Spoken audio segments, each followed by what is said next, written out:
एकादशी महात्म्य श्रवण करेंगे।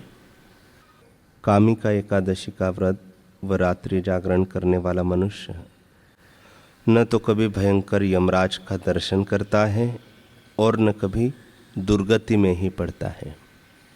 युधिष्ठिर ने पूछा, गोविंद, वासुदेव, आपको मेरा नमस्कार है।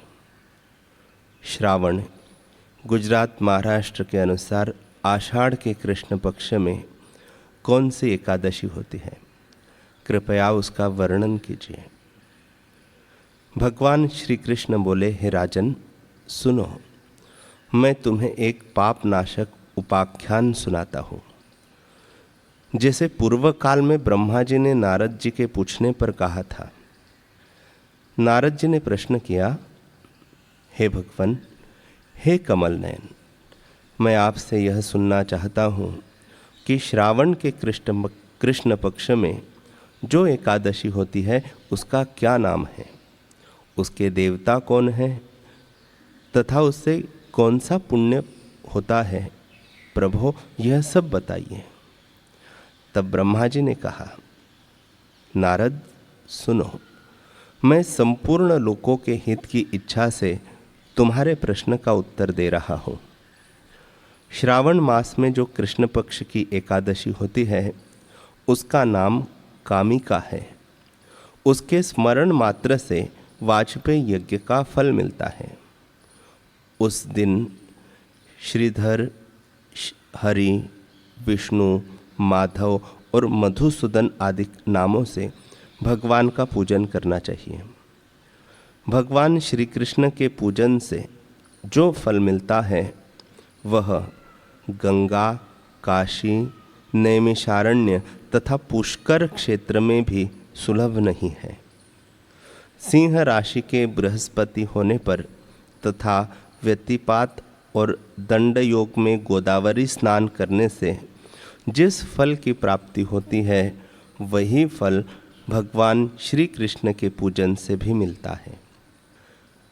जो समुद्र और वन सहित समूची पृथ्वी का दान करता है तथा जो कामिका एकादशी का व्रत करता है वे दोनों समान फल के भागी माने गए हैं। जो ब्याही हुई गाय को अन्यान्य सामग्रियों सहित दान करता है उस मनुष्य को जिस फल की प्राप्ति होती है वही कामिका एकादशी का व्रत करने वाले को मिलती है। जो नरश्रेष्ठ श्रावण मास में भगवान श्रीधर का पूजन करता है उसके द्वारा गंधर्वों और नागों सहित संपूर्ण देवताओं की पूजा हो जाती है। अतः पाप भीरु मनुष्यों को यथाशक्ति पूरा प्रयत्न करके कामिका एकादशी के दिन श्री हरि का पूजन करना चाहिए। जो पाप रूपी पंख से भरे हुए संसार समुद्र में डूब रहे हैं उनका उद्धार करने के लिए कामिका एकादशी का व्रत सबसे उत्तम है। अध्यात्म विद्यापरायण पुरुषों को जिस फल की प्राप्ति होती है उससे बहुत अधिक फल कामिका एकादशी का व्रत का सेवन करने वाले को मिलती है। कामिका एकादशी का व्रत करने वाला मनुष्य रात्रि में जागरण करके न तो कभी भयंकर यमदूत का दर्शन करता है और न कभी दुर्गति में ही पड़ता है। लालमणि, मोती, वैदुर्य और मूंगे आदि से पूजित होकर भी भगवान विष्णु वैसे संतुष्ट नहीं होते जैसे तुलसी दल से पूजित होने पर होते हैं। जिसने तुलसी की मंजरियों से श्री केशव का पूजन कर लिया है उसके जन्म भर का पाप निश्चय ही नष्ट हो जाता है। या दृष्टा निखिलाघ शंख शमनी स्पृष्टा व पुष्पावनी रोगाणामभिवंदिता निरसनी सिक्तांत कत्रासिनी प्रत्यासक्ति विधायिनी भगवतः कृष्णस्य संरोपिता न्यास्ता तच्चारणे विमुक्ति फलदा तस्मै तुलसे नमः।